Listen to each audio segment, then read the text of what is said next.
The village of Nimbla whispered of many strange things, but none more mysterious than the woman who lived at the edge of the forest, just beyond the river bend. Her name was Amanda.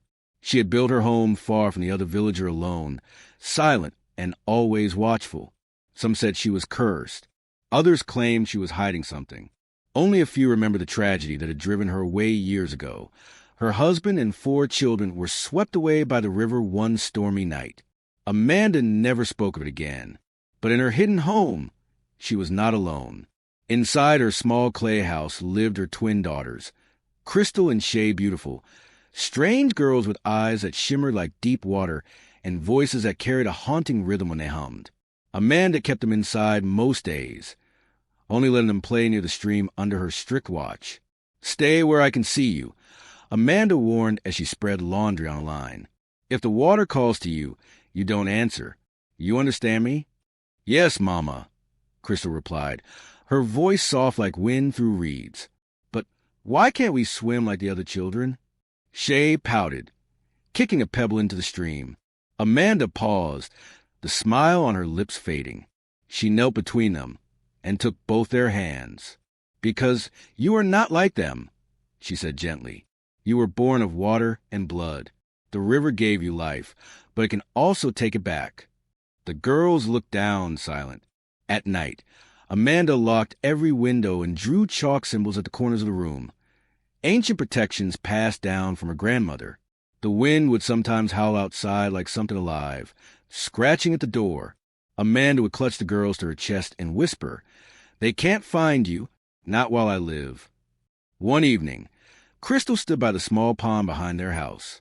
Her reflection shimmered unnaturally, and she whispered, "Mama, the water, it speaks sometimes." Amanda's heart froze. She rushed out, grabbing Crystal by the arm and pulling her back. "Don't ever talk to it. If you hear anything, you call me. Never listen."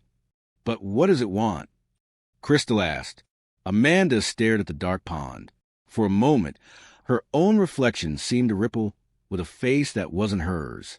"They want what they lost," Amanda murmured. "And they lost you."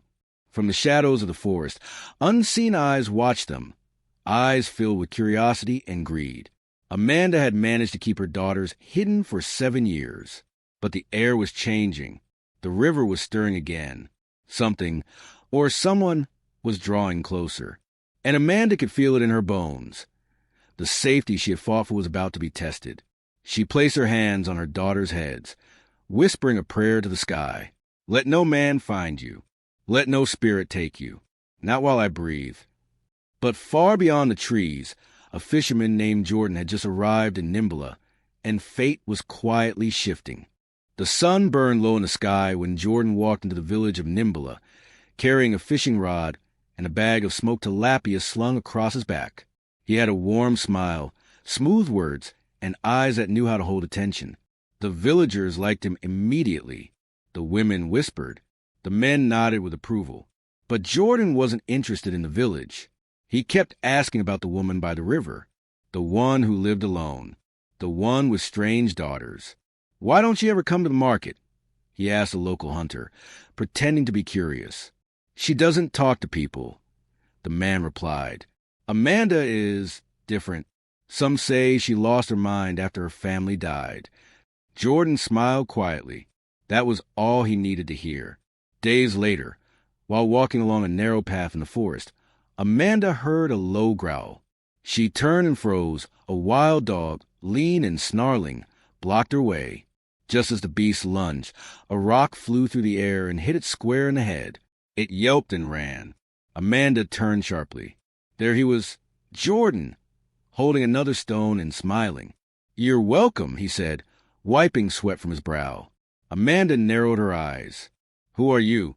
"Name's Jordan. Just a fisherman. I'm new around here." She nodded stiffly and walked away. But the next day, he showed up at her compound with a basket of roasted fish and palm fruit. "I thought maybe you and your girls could use this," he said. Amanda stared. "How do you know I have daughters?" Jordan grinned. "The wind talks. So do villagers." Amanda hesitated. She should have shut the door. but the scent of the fish reminded her they hadn't had a proper meal in days. She took it. "Thank you," she said, "but don't come again." He left, but he didn't listen. Over the weeks, he kept returning, fixing her broken roof, carving wooden stools for a compound, teaching Crystal how to make fish traps, making Shay laugh with silly jokes. Amanda began to smile again, not often but enough. One evening, as they sat beneath the stars, Jordan handed Amanda a carved wooden necklace. "I made it for you," he said, "to keep you safe, and to say thank you for letting me stay close." Amanda looked at the necklace, then at him. "You're kind," she said softly, "but there are things about me you don't understand." "Then let me," he said gently. "I've known pain too. Amanda, I lost my family in a flood. I know what it means to protect what little you have left." She looked away, tears threatening her eyes. "I just don't want them taken from me," she whispered. Jordan reached out and held her hand. "They won't be, I promise." But deep in his heart, a whisper echoed. She has power, and power brings wealth. The trap was working. Amanda was beginning to trust him. And Crystal, watching from behind a tree, wasn't sure why, but something about Jordan didn't feel right. The days passed gently, like ripples on still water. Amanda began to laugh more. Jordan became a regular part of their little world, carrying Crystal on his shoulders, teaching Shay how to row a canoe, and sitting beside Amanda in the evenings, humming old songs from his village. To everyone, it looked like a story of healing. But beneath Jordan's warm smile, something dark had begun to grow. One night, he crept from Amanda's hut and made his way through the forest, guided only by moonlight and greed. He reached the deep part of the river, a forbidden place known only to water-keepers and elders. There, kneeling by the bank, he whispered into the water, "Spirit of the river, I know where she hides." The water rippled, and a soft voice rose from the depths. It was slow, sweet, and dangerous. "Speak, man of the shore." Jordan's voice trembled. "The woman, Amanda, her daughters, they are not just children. They belong to the water." The river grew still. A glowing form began to rise. Azora, the water collector. Her face was beautiful but wrong, like a mask made of flowing water and forgotten dreams. Her eyes were silver coins, spinning. "I will give you riches beyond counting," Azora said, "if you bring them to me." Jordan nodded. The deal was made. 2 nights later, Amanda sat on the porch, weaving a palm basket. Crystal and Shay danced in the moonlight, spinning like falling leaves. Jordan appeared, smiling brightly. "Amanda," he said, "the girls have never seen the stars over the wide river. Let's take them there." Amanda frowned. "That part of the river is dangerous." "I'll watch them," Jordan said, placing a gentle hand on her shoulder. "Just for a short while. You can come with us. I made a fire near the bank. It'll be beautiful." Amanda hesitated. The girls looked up eagerly. "Please, Mama?" Shay pleaded. "Just for a little while?" She nodded slowly. "All right, but we don't go near the deep water." The river glowed under the moonlight. A small fire crackled by the bank. Jordan brought out fruits, a lantern, and a large wooden canoe. Amanda's heart was uneasy, but she said nothing. As they settled near the fire, Crystal stood and walked to the edge of the water. Her feet touched the river, and small waves curled around her toes. The river shimmered unnaturally. Amanda's eyes widened. "Crystal!" Step away from the water. But before the girl could move, the surface exploded. Azora rose, tall and terrible, her watery form spinning like a storm. Gold coins rained from her hands, floating above the river like bait. "The girls are mine," she hissed. Amanda screamed, grabbing Shay and pulling her close. Jordan stepped back, his hands raised, but not in fear, in guilt. "You promised me," he whispered to Azora. "You said you wouldn't hurt them." Amanda turned to him, her voice shaking. "You brought her here?" Jordan couldn't meet her eyes. "I just wanted the gold," he said weakly. "I thought she'd take them and leave you alone." "You fool." Amanda cried. "They are my daughters, not your price." Azora laughed. "You hid them from the river, from their true home. Now I claim what is owed. Amanda's heart pounded. She dropped to her knees, slammed her palm into the earth, and shouted an old name, one she had never spoken aloud. Elyon, Sky Father, hear me. The ground trembled. The fire burst upward. A single bolt of lightning split the sky, and the river, Elyon, the sky god, appeared not as a man, but as glowing eyes and clouds, with a voice like thunder rolling over mountains. You dare touch what I have marked. Azora shrieked, shrinking beneath the light. Amanda stood, hair wild, arms raised. My daughters are not yours. Elyon's voice thundered again. The man who brought evil shall be claimed. Jordan screamed as the river rose. Watery hands pulled him under, dragging him into the depths, eyes wide with regret too late to speak. Azora vanished into a whirlpool, cursed to remain trapped beneath the rocks for 100 years. The sky calmed. Amanda fell to her knees, holding her daughters close as they shimmered in their mermaid form.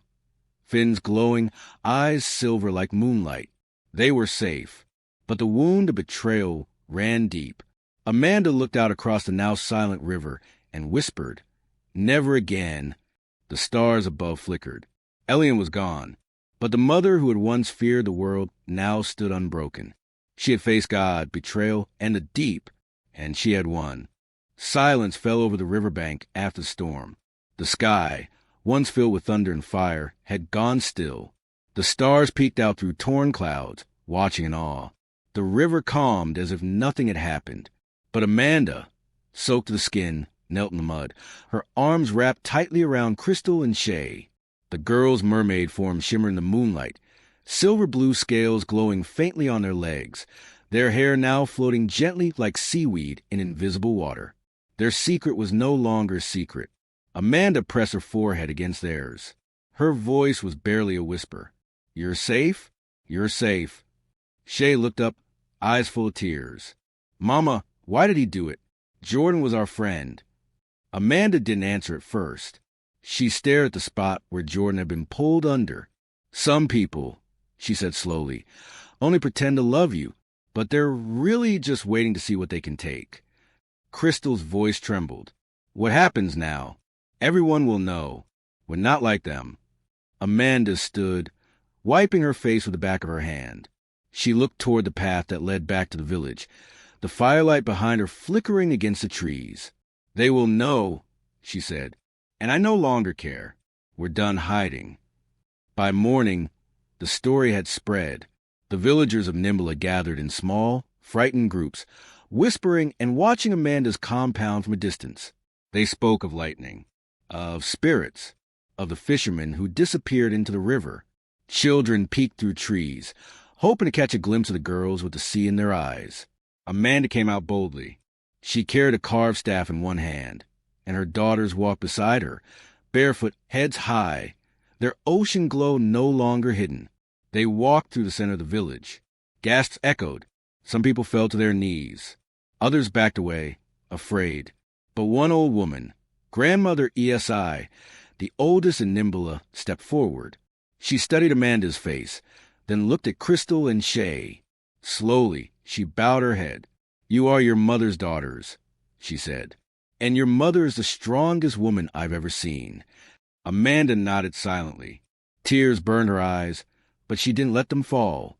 That night, Amanda returned home and lit 3 candles, one for her lost husband, one for her lost children, and one for the sky god Elyon. She sat with her daughters by the fire. "You both need to know something," she said. "What we are, what you are, it's not a curse. It's not shameful. It's a gift. The blood of the water is powerful, yes, but you have my blood too, and that blood loves, protects, and never betrays." Crystal leaned against her shoulder. "Will more spirits come for us?" Amanda looked into the fire. "They might. Power always draws attention. But if they do, they'll find me waiting." Shay whispered, "We don't want to go to the river world. We want to stay with you." Amanda smiled and kissed their foreheads. "You're not going anywhere. You were born here, raised here, and here you'll stay. The water may call, but I will always be louder. Outside, the wind shifted gently through the trees, no longer angry but calm, almost protective. The sky above was clear. The river slept quietly as though it, too, had been tamed, for now. Amanda lay back on the mat beside her daughters, arms around them. The world had seen their truth, and the world had not broken them. Not Amanda, not Crystal, not Shay. Together, they had survived the wrath of the sky and earned their peace. Weeks passed. The river no longer roared at night. The wind that once carried warnings now felt gentle, even warm. Amanda, once feared and avoided, now stood tall in Nimbla, no longer the hidden widow at the edge of the forest, but the woman who faced a god and won. But peace didn't come all at once. There were whispers. Some villagers still avoided her compound. Others brought offerings, yam, cloth, oil, left silently at her doorstep. It was their way of saying, "We were wrong," without speaking it. One afternoon, Chief Ade, the village leader, arrived with a few elders. Amanda stood at the door as they approached. The chief bowed slightly. "Amanda," he began, "we came to speak, not as leaders, but as men who were blind." Amanda crossed her arms. "You were not blind. You were silent. There's a difference." Chief Ade sighed. "You're right." He looked behind her and saw Crystal and Shay seated under a mango tree, weaving bracelets. Their mermaid shimmer had dulled a bit. They had learned to control it better. But there was no denying their otherworldly glow. "Are they safe?" he asked quietly. Amanda's eyes didn't flinch. "They're my daughters. They've always been safe with me. It's the world that hasn't been safe for them." An elder stepped forward. "What you did, Amanda, was unthinkable. You stood against the spirits. You saved them." Amanda's voice was calm. "I didn't save them. I protected them. There's a difference." After a pause, Chief Ade cleared his throat. "We want you to help us." "Help?" Amanda raised an eyebrow. "There are others," he said. "Children born with strange gifts. Women who hear the river speak. For years we feared them, called them cursed. But now, perhaps they just needed someone like you." Amanda looked down, her jaw tight. "I asked for your help before. When my husband drowned. When I lost 4 children.